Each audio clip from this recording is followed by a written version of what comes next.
Hey, what's going on, guys? Welcome back to the channel. If you're new, don't forget to subscribe, turn on notifications, and you can follow me on Twitter at SuperHighBC. Link is in the description. Don't forget to leave a thumbs up if you like this video, and you can head to my channel to check out any other videos you might have missed recently.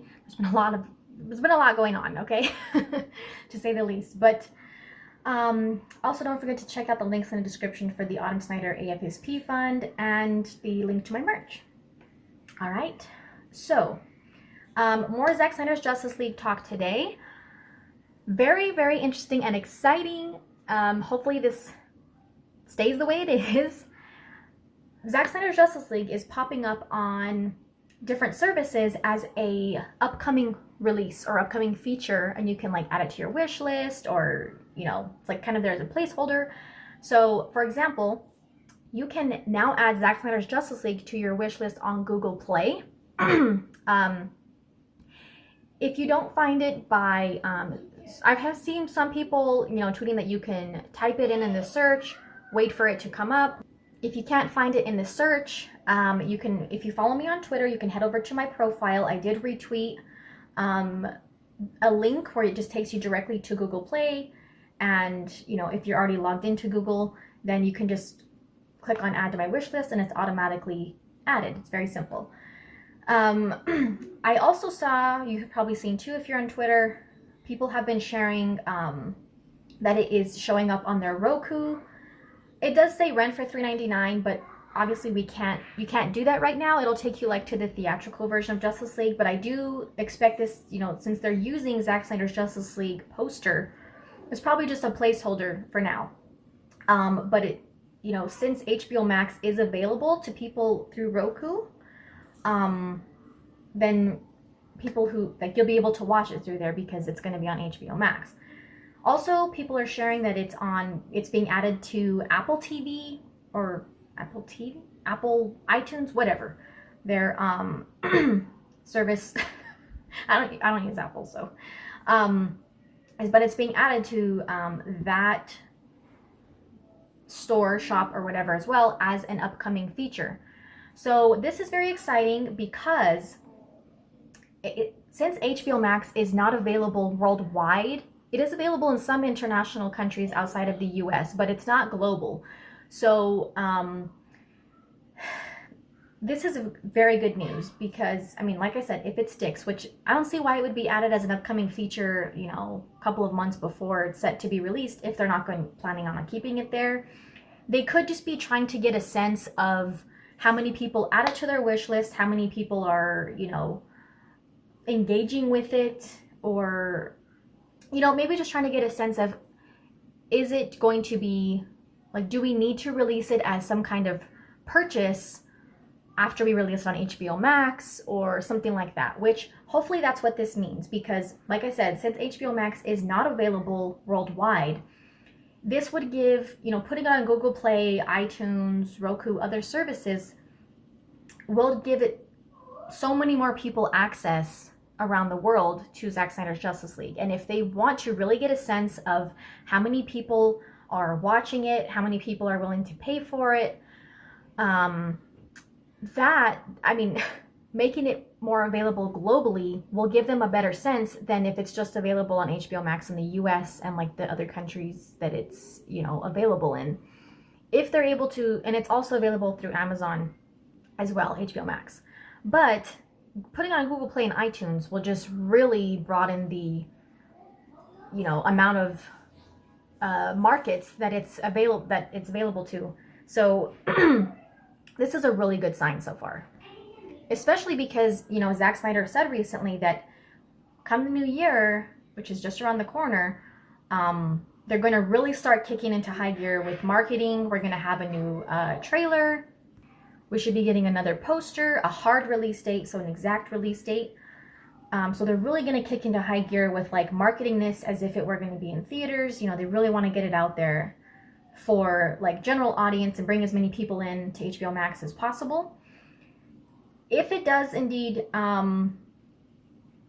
become available to purchase, I don't think it should be a rental, in my opinion, on like iTunes or Google Play. I think it should be a purchase, in my opinion. It's 4 hours. It's a lot of content. I think it's fair for it to be a purchase, a pay-per-view on demand or whatever. It's not just, rent for $5 and you watch for 24 or 48 hours. I think a purchase is fair. So back to what I was saying, if it does become available on those services, I don't know how long they would wait after they release it on HBO Max to then release it on Google Play and iTunes and other services for purchase. It is being marketed as exclusively on HBO Max. So that kind of, to me, says that they want it to only be on HBO Max for at least a time. I'm sure they want to get a good idea of subscribers coming in, subscribers staying on, how many watches, how many people are actually watching it, rewatching it. I'm sure they want to get a pretty good sense of that first to see how it's affecting HBO Max numbers. And then maybe, they'll release, okay, there's people in other parts of the world that don't have access to HBO Max that want to watch it. And so that's why I was saying, I think, adding it now as an upcoming feature on those other platforms will give them a better sense of globally how many people want to watch it and are probably willing to pay for it to watch it. Including in theaters. But, for now on these platforms you can watch at home.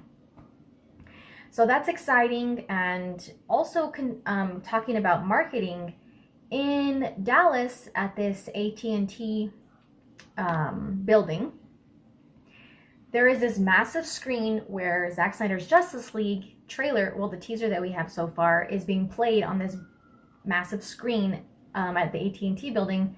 So awesome. I didn't record the sound, but if you watch the videos on Twitter, you can hear the sound. So it's not just the video, it's not just the picture that they're showing on this screen. You can actually hear it playing also.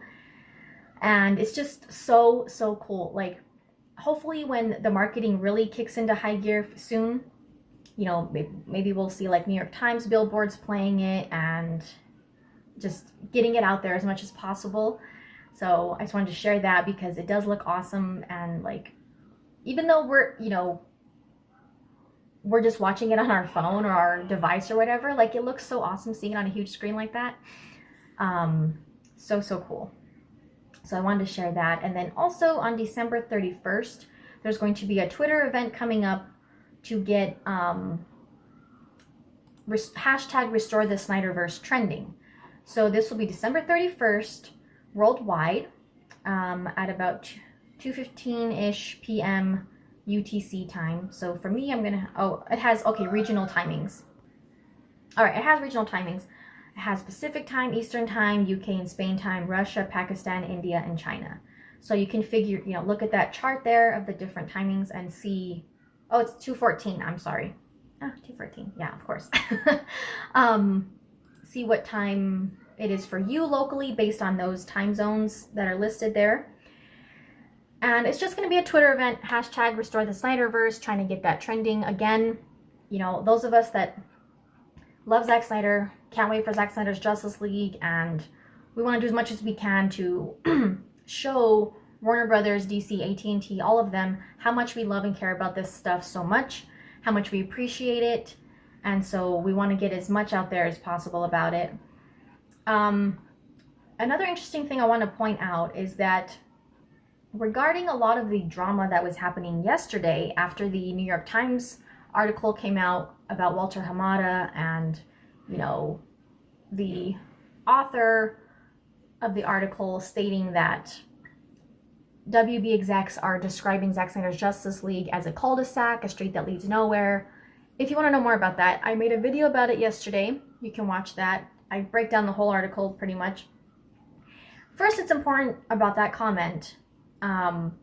It's important to point out that was not a direct quote from Walter Hamada or any other Warner Brothers executive for that matter.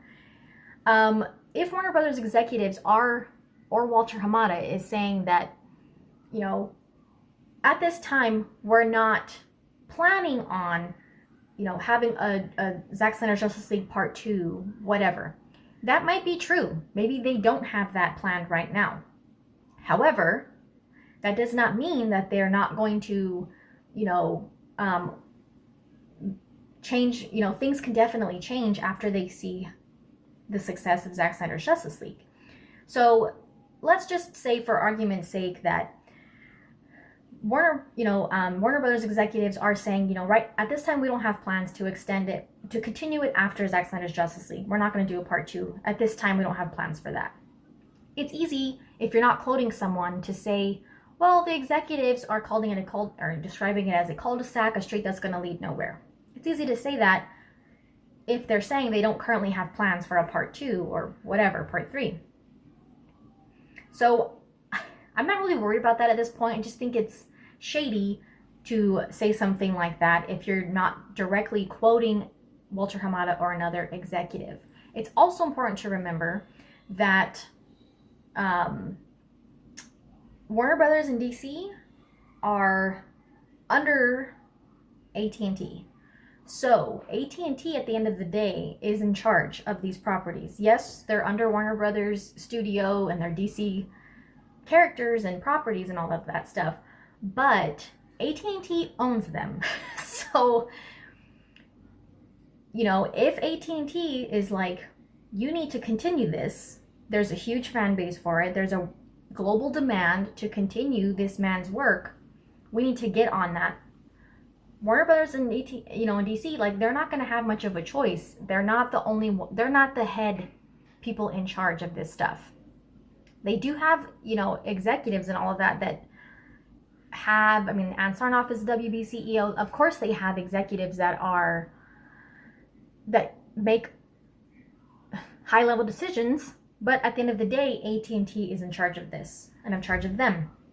So even though it makes me wonder, even though Zack Snyder said that Toby Emmerich is the one who called him to see if he wants to, do his movie, we don't know for sure if Toby Emmerich decided that on his own or if that came from a higher up position. We don't know if it came from a position above him in Warner Brothers, a position above them in AT&T. We don't know that. But I wouldn't be surprised if people ahead, above him are like, you need to get on this.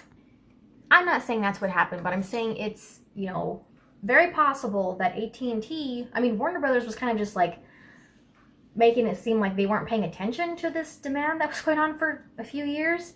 And maybe AT&T, once they took over, were like, you don't have to be a marketing expert to see this demand on social media, okay? So maybe they were like, why aren't you tapping into this and trying to see if you can actually be successful with this project, So I'm just saying it's possible that, maybe people above Toby Emmerich told him that he to get in contact with Zack Snyder and see if it's something he wants to do, because there's obviously a demand for it.